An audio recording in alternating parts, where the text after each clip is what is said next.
Mapagpalang araw, kaibigan. Isa pa ito pong inyong kaibigan kay Jesus, Brother Manny Bautista. Nasa programa po tayong ang tunay na pagbubunyag ng katotohanan o salita ng Diyos ayon sa Biblia. Malapit na naman po ang bagong taon. At ang nangyayari, taon-taon na lang po marami na aksidente sa mga paputok. Kagaya na lang ngayon, kanina nanonood po ako ng balita, may gitna 100 na. O, isipin niyo po, mas mataas ngayon ang bilang kaysa nakarang taon. Ano po, yan po nangyayari ngayon. Karamihan puro mga bata, yung namumulot lang. Kaya yung mga nagtitinda ng mga paputok, sabi nila, pampaalis ng malas, pantaboy ng mga masamang espiritu. Sa totoo lang po pala, ang selebrasyon ng New Year pag nagpapaputok ka, yan po pala inahandog nila sa Diyos na si Janos, Diyos ng pasimula. Kaya po, diyan po nalagay yung salitang January.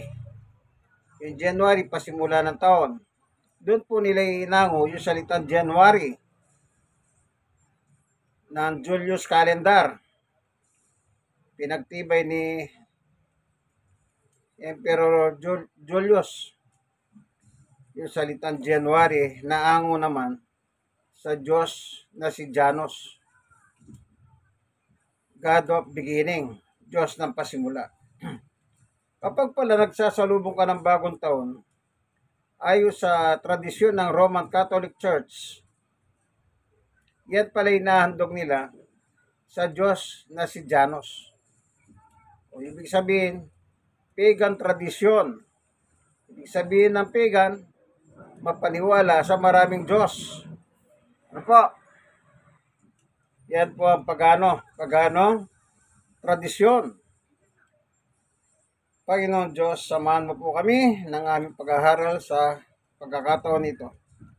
Buksan mo po ang aming mga puso at isip upang paginabangan namin ang katotohanan batay po sa iyong turo at aral na nakalagay po sa Biblia. Maraming salamat po aming Diyos sa ngalan ni Jesus. Amen. Ang sabi ni Pablo sa Colosas 2:8, mag-ingat kayo upang hindi kayo mabihag ni naman sa pamamagitan ng walang kabuluhang karunungan at pandaraya na hayos sa mga tradisyon ng mga tao at ang mga lituntunin ng mundong ito at ang mga ito ay hindi ayon kay Kristo. Yun, tradisyon, yung salit-saling sabi mula noon hanggang sa panahon natin. Yan. Salit-saling sabi, tradisyon. Yan po pala ay alituntunin ng mundong ito, hindi ayon kay Kristo. So, ibig sabihin, hindi po siya mahalaga. Kasi po, hindi ayon kay Kristo. Pag ayon kay Kristo, importante yan. Kasi kay Kristo na po yun eh. Pero sabi ni Pablo, yung mga ganyang salit-saling salita, sabi-sabi, mula sa ating mga ninuno, sa ating mga matatanda noon. Yan. Hindi pala hayong kay Kristo yan. So, Antichrist po pala yan.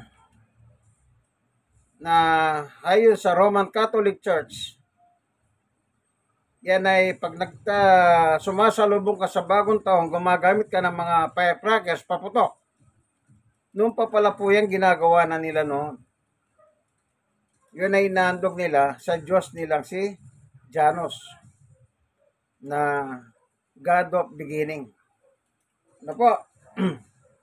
Kaya, sabi ng iba, ay wala kaming Pasko.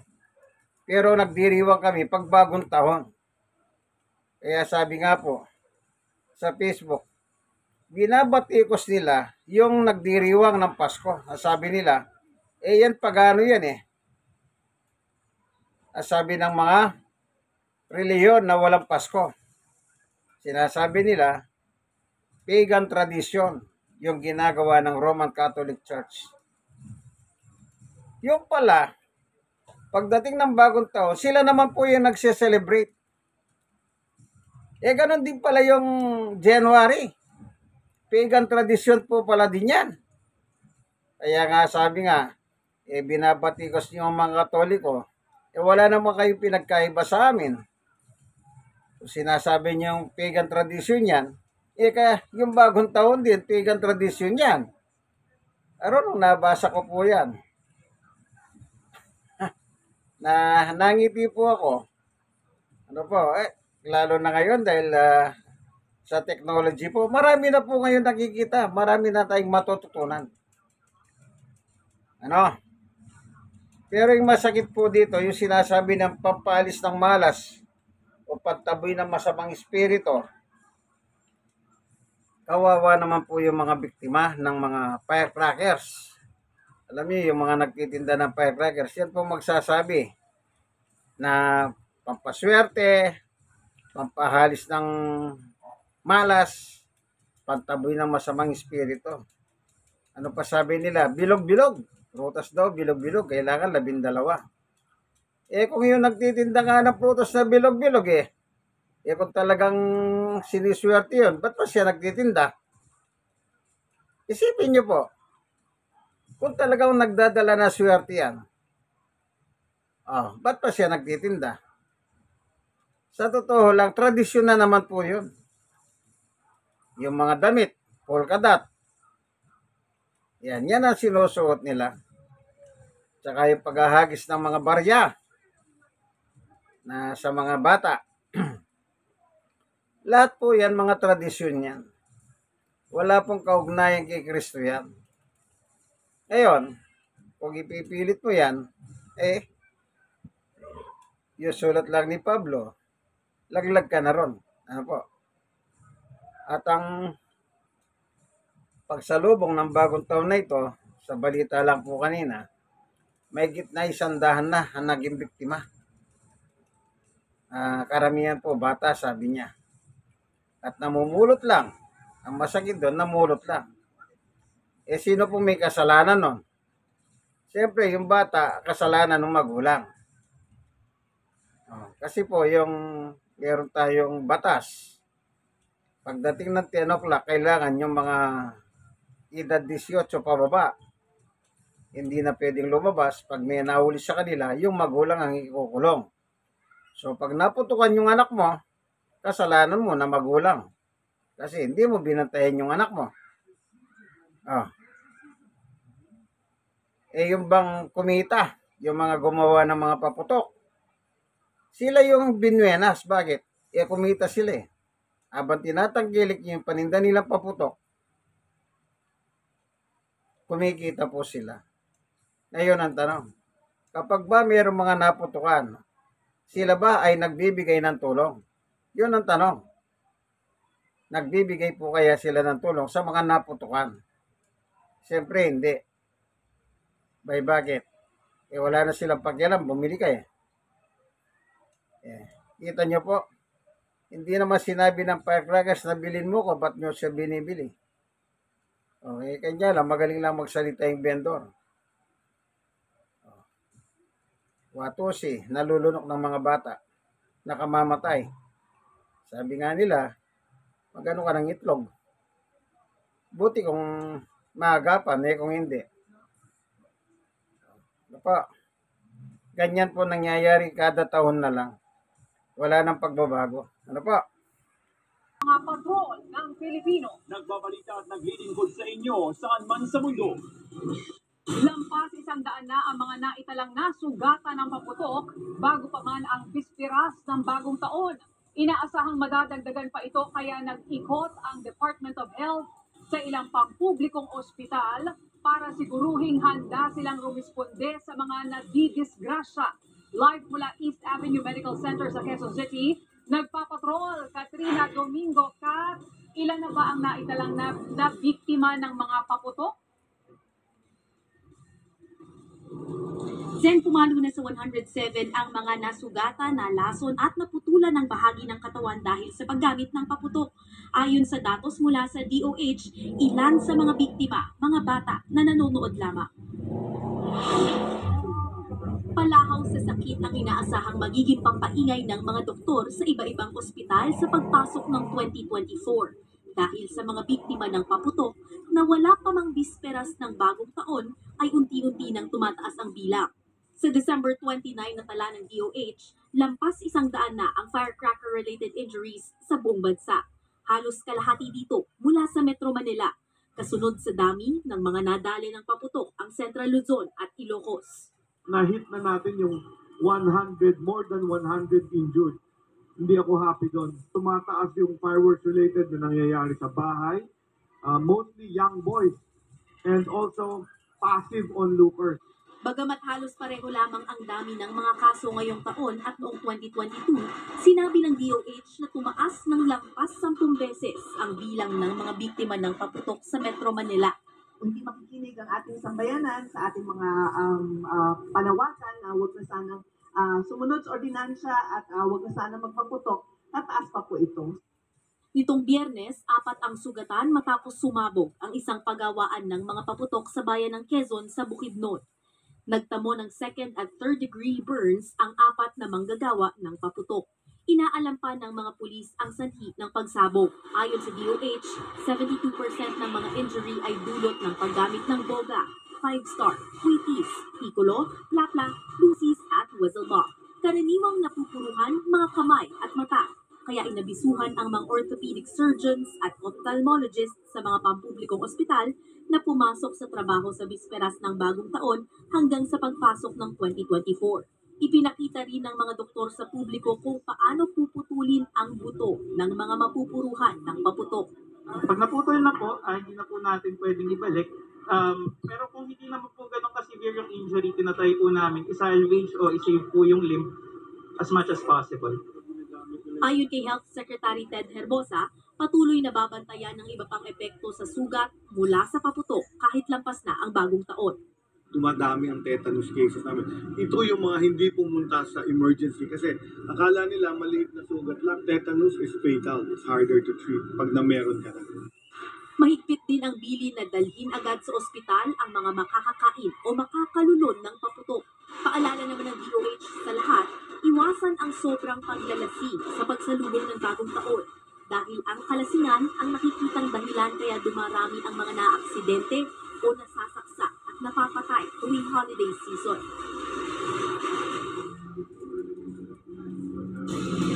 Then bukas ng umaga ay inaasahan na muling mag-iikot ang DOH sa ilang ospital, partikular na sa Las Piñas, Pasig at Maynila bilang paghahanda pa rin para sa mga posibleng madisgrasya sa pagsalubong sa 2024. Zen. Maraming salamat, Katrina Domingo. Masigla at patuloy na dinadagsang fireworks capital ng bansa sa Bukawi, Bulacan, hindi kahit limitado at piling lugar lang papayagan ang pagpaputok sa pagsalubong sa 2024. Live sa Bukawi, Bulacan nagpapatrol si Jose Carretero. Jose, hanggang anong oras mabukas ang tindahan dyan ng paputok bukas? Johnson, dahil inaasahan na marami ang dadagsa ngayong weekend para mamili ng paputok dito sa Bukawi, Bulacan, 24 hours na bukas ang mga tindahan ng paputok dito. Marami ang mga namimili ng paputok pero ayon sa mga nagtitinda, kulang ang kanilang kita.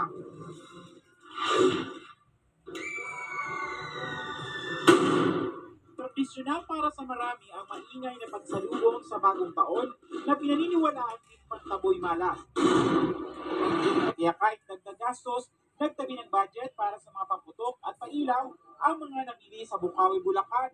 Mula umaga, walang tigil na ang dating ng mga mamimili. Mga pailaw lang para ligtas din po kahit pa paano. Hindi yung mga malalakas kasi masakit sa tenga. Mas mura po dito, sir. Maganda po yung product nila dito. Ayon sa ilang nagtitinda, hanggang bukas, asahan na may konting pagtaas sa presyo ng ilang paputok, lalo't paubos ng stocks. Mula kahapon, nasa ito ang tinaas ng presyo ng ilang paputok. Sa mga paputok ang hanap, 7 pesos kada piraso ang Wheaties, 150 pesos ang 100 piraso ng 5-star. Ang sawa nasa 1,500 pesos ang 1,000 rounds na branded, 800 pesos ang hindi branded. 25 to 800 pesos naman ang presyo ng fountain, habang ang aerial fireworks naglalaro sa 800 to 1,800 pesos. Pero kung may malaking budget, nasa 43,000 pesos ang pinakamahal na fireworks dito. Pero ayon sa Philippine Pyrotechnics Manufacturer and Dealers Association ng Bukawi, Bulacan, halos nasa 50% ang binaba ng presyo ng paputok ngayon kumpara noong nakaraang taon. Ito'y dahil mas marami ang produksyon ngayon ng paputok. Maayos naman ang bentahan, kaya lang yung kita medyo mahina kasi mababa yung benta. Dahil yung puhunan namin mas mataas kaysa sa pagbenta namin. Para sa kaligtasan, may mga nakalagay ng drum ng tubig sa tindahan ng paputok. May fire truck din na naka-standby ang Bureau of Fire Protection. Paalala naman, bawal ang nakasanayang magpapaputok sa mga bahay-bahay. Pinapayagan ang paggamit ng fire truckers gaya ng kwitis sa mga piling lugar lamang.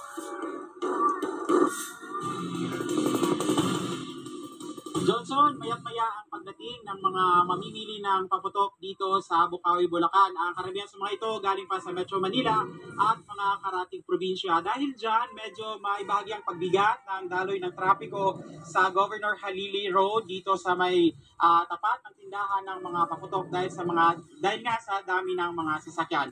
Umaasa naman ang mga nagtitira ng paputok, Johnson, na mauubos ang kanilang paninda lalo na bukas dahil inaasahan na dadagsa pa ang mga mamimili ng paputok dito. Johnson. Maraming salamat, Jose Carretero. Samantala, 3 milyong pisong halaga ng mga nakumpiskang ilegal na paputok at boga ang sinira ng Calabarzon PNP. Inilubog sa mga drum ng tubig ang mga paputok na nasabat sa sunod-sunod na operasyon sa rehiyon habang pinadaanan sa pulis mobil ang mga boga. Karamihan sa mga nakumpiskang paputok ay mula sa mga naarestong online sellers. Pinakahuli rito ang pagkahuli kay alias Jester sa Barangay Timogan, Los Baños, Laguna. Nahulihan siya ng iba't ibang uri ng paputok na nagkakahalaga ng 40,000 pesos. Ayon sa otoridad, delikado ito lalo na sa mga bahay lamang nila iniimbak ang mga paputok na posibleng pagsimula ng sunog at pagsabog. Maharap ang suspect sa kasong paglabag sa RA 7183 kaugnay sa ilegal na paggawa, pagbebenta at paggamit ng mga paputok. Ayun, napanood niyo po sa balita weekend, ano? Sa ABS-CBN. Yung sa Calabarzon, hindi ko na po pinicture, pero naririnig nyo, ano? Yung nilubog sa tubig. Sa Calabarzon po yun. Calabarzon. Binabad sa tubig, tsaka pinasagasa sa kanilang PNP, patrol car.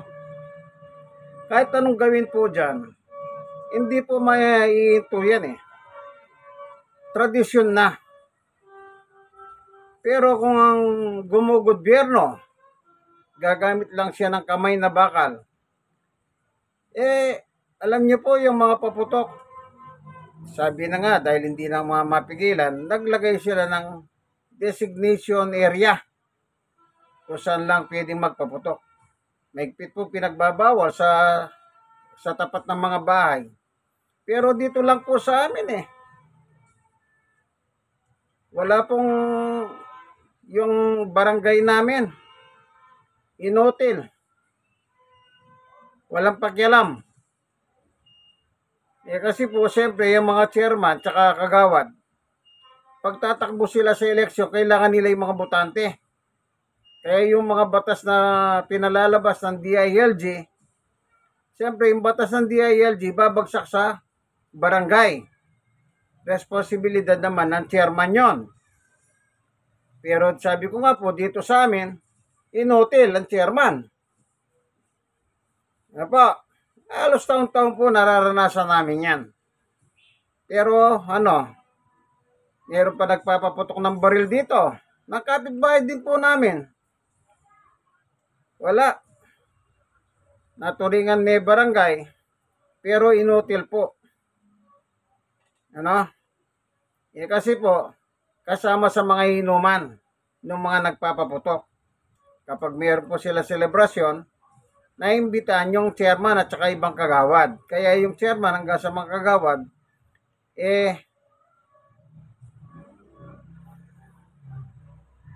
Wala lang. Nakikinabang sa mamam. Isipin mo, makakalibre ka ng mamam. Oh.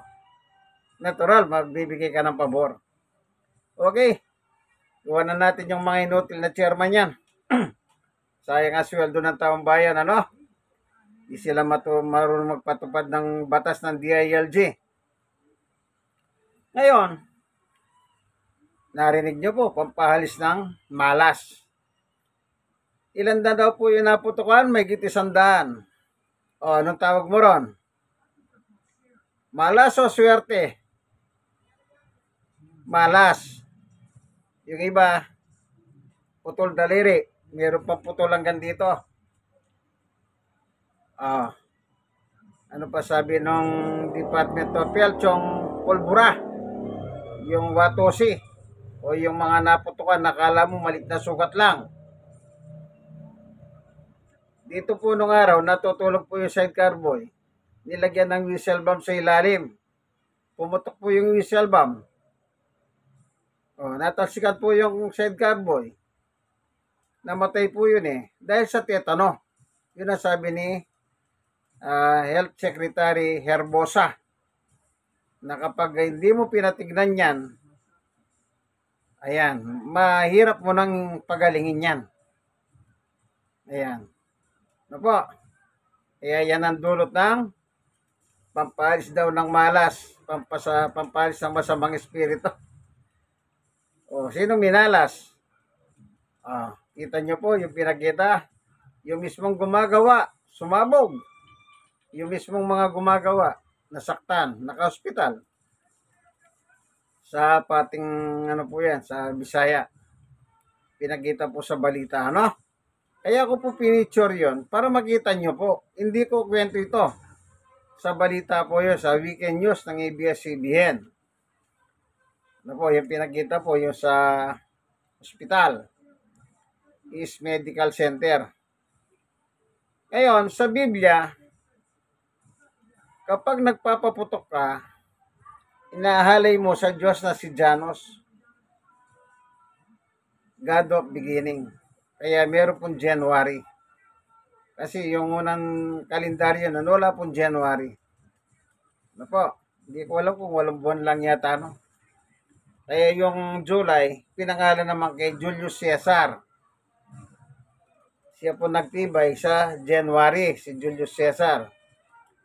Na nakatalaga naman, God of beginning. Janos na Diyos. Ngayon, mas maganda po, wag na lang kayong tumangkilik. Wag niyong tangkilikin yung mga paputok. Yun lang po kasimple. Kasi kung hindi nyo tatangkilikin yan, magsasara na yung mga yan.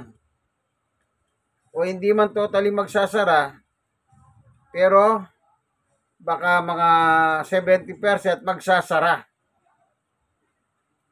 Kasi meron pa naman bumibili dyan na ginagamit sa iba't ibang mga okasyon. Ano po? Yun nga lang, sabi nga nung isa kanina pampailaw lang, pailaw. Huwag naman yung malalakas, masakit sa tenga. Kahit na pailaw lang, yung usok nun pulbura po yan Yung usok, pag nalanghap mo, lalo na yung mga may karamdaman na asthma, delikado sila. Kaya kayo pong mga asthmatic, mag-face mask kayo. Kung meron pa kayong face shield, mas maganda, mag-face shield pa kayo. Para para ngayon, kung ayaw mo naman, huwag kang lumabas ng bahay, magkulong ka na lang.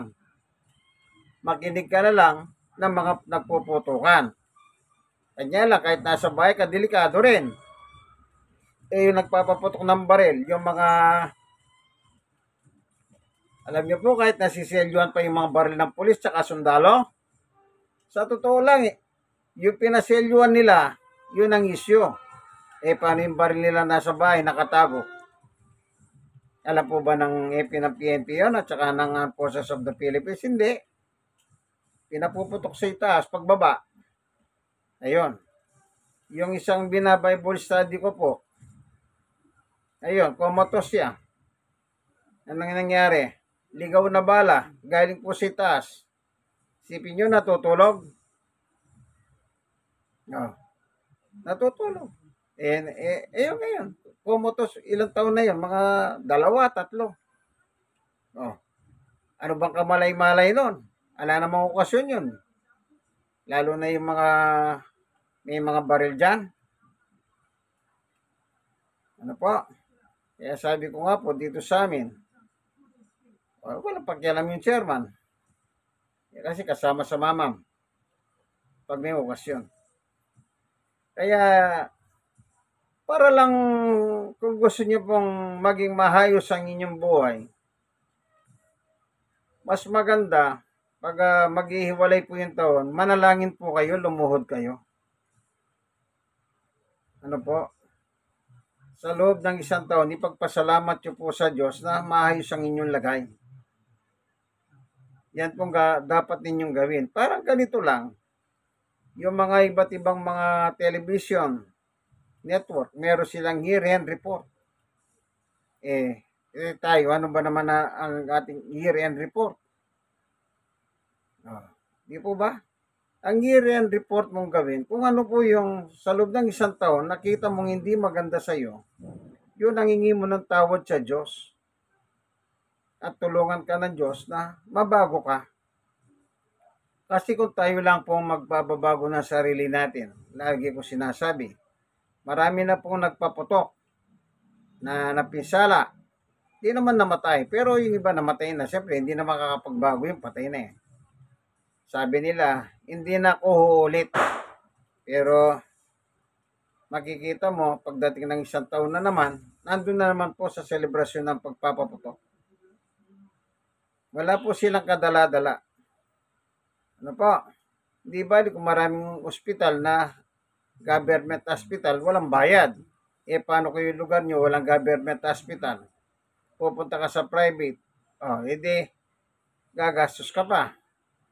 Yung masakit doon, gumastos ka ng malaki, natetano ka pala, namatay ka. Sinong sisisihin mo ngayon? Yun, nagtitinda sa Bukawi, yung gumagawa. Sabi pa nung doon, yung pinakamataas sa kanila, mga nagtitinda ng paputok.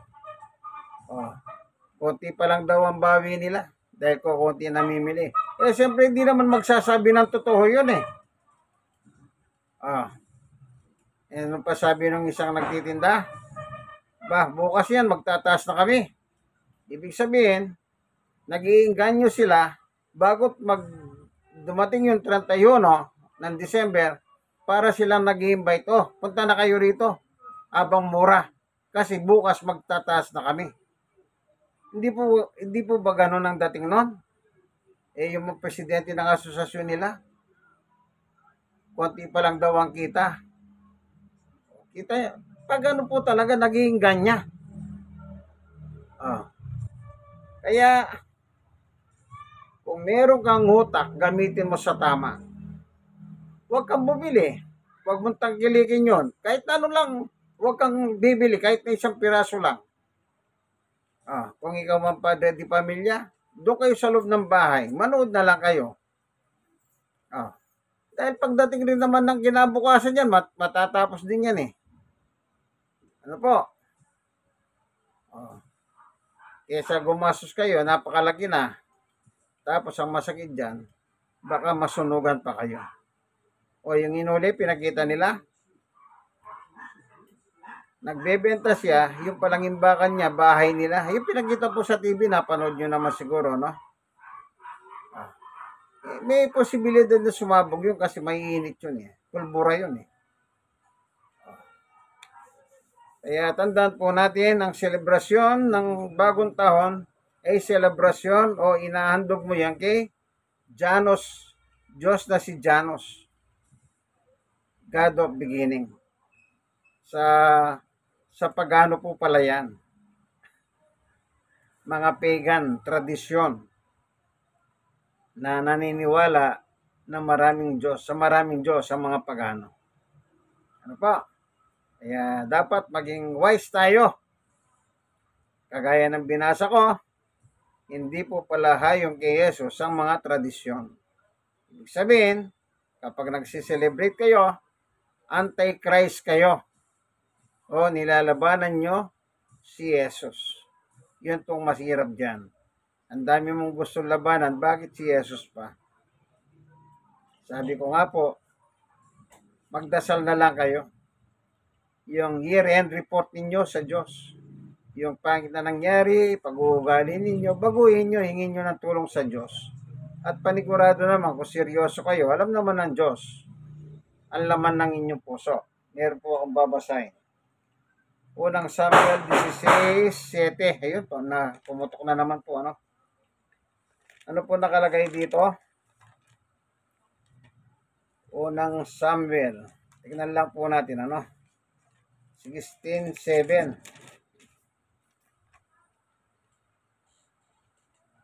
Ano pong sabi? Ito po.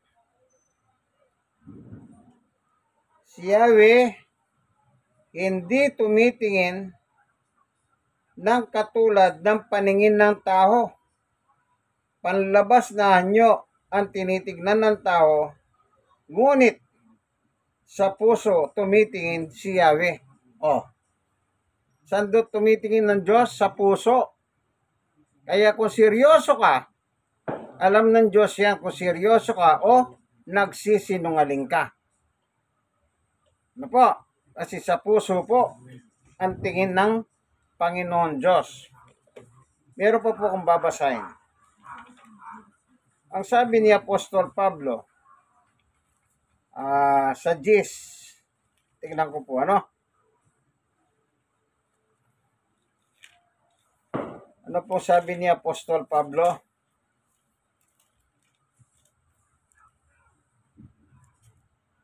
Dis ng Roma.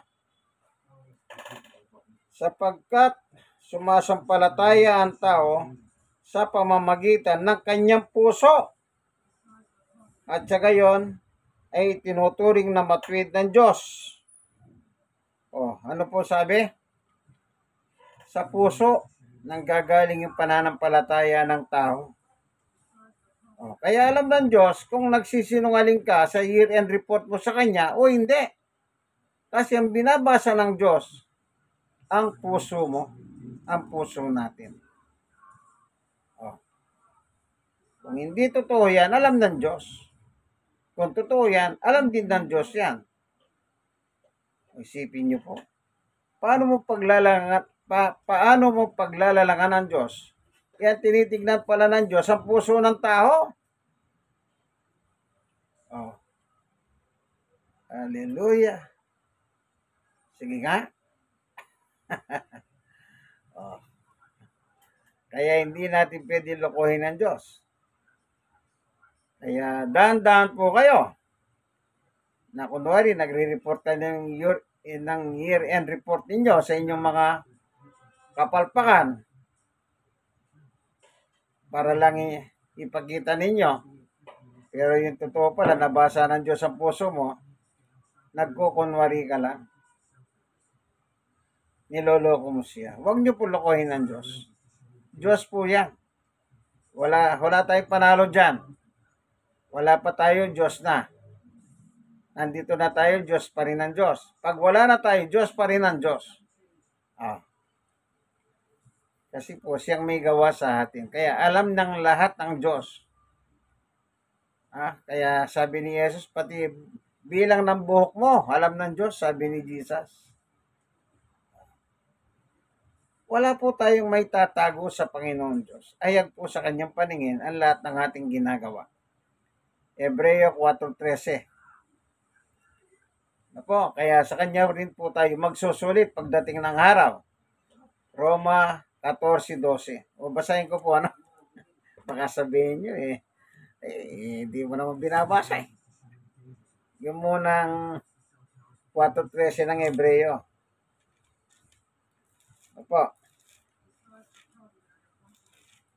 Purihin ang Panginoon.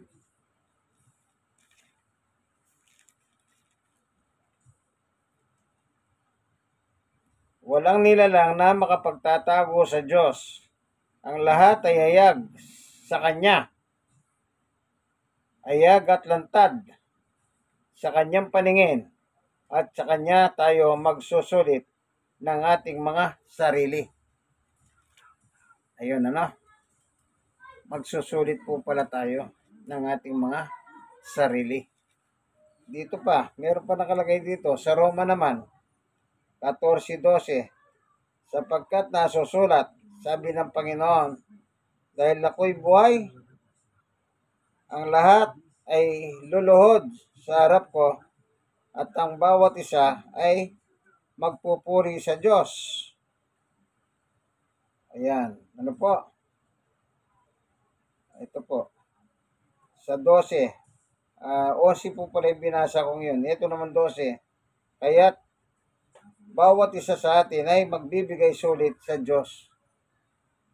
Ngayon, magbibigay po talaga tayo ng sulit sa Diyos sa lahat ng ating ginawa. Kaya, yung sasabihin mong year-end report mo sa Diyos, tandaan nyo po, isipin nyo na, kaya para hindi kayo magkamali, lista nyo, sulat nyo, basahin nyo.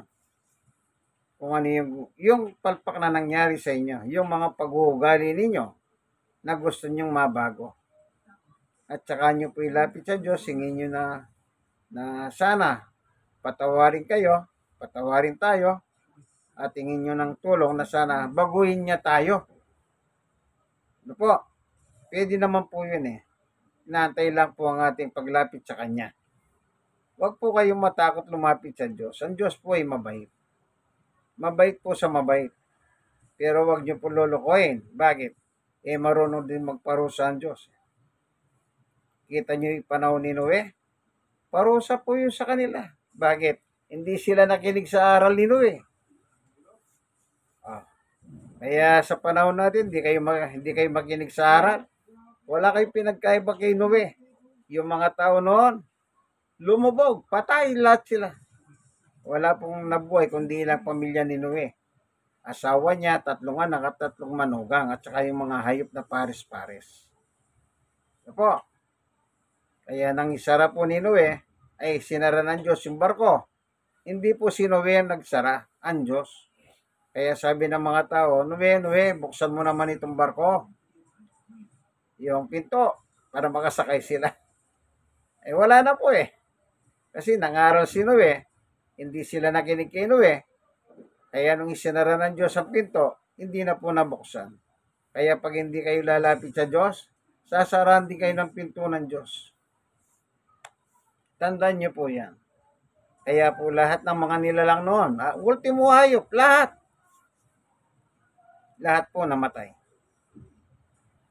Po, kaya tatandaan niyo po, sana meron kayong mapulot, kaibigan, yung mga tradisyon, salit-saling sabi kung tawagin sa ibang lingwahe yan. Hindi po pala ayon sa Panginoong Yesus yan. Ayon po sa tradisyon yan. Ngayon, meron po kayo natutunan na. Kung meron kayo kilalang ibang simbahan, tanong nyo nga kung dito ito yung sinabi ko. Nasa YouTube po yan. Nababasa ko po eh. May picture pa ako niyan. Pinicturean ko po sa cellphone ko. Kaya lagi niyong tatandaan, minsan pa, salamat po Panginoon Diyos sa katotohanan na tinuro mo sa amin. Salamat po. Nawa yung mga taong nanonood ng video ito, buksan mo ang puso nila dahil wala pong naililingid sa iyo, Panginoon Diyos. Dinggin mo po ang kanilang panalangin, year-end report nila sa iyo. O sila man po ay may problema, yung paghahanin. Kung may mga iba't ibang sakit, iyo pong pagalingin. Sapagkat sa iyo, O Diyos, wala pong imposible. Sa ngalan ni Jesus, Amen. Minsan pa ito po ang inyong kaibigan kay Jesus, Brother Manny Bautista. Po, kaibigan, like and share. Kayo naman na sharean, like and share. Share lang po. Malay ninyo, makatulong din po kayo. Makapagdala ng liwanag sa kaisipan ng tao ang ano po, ang tunay na pagbubunyag ng katotohanan o salita ng Diyos ayon sa Biblia. Hanggang dito na lamang po, kaibigan. God bless us all. Bye-bye.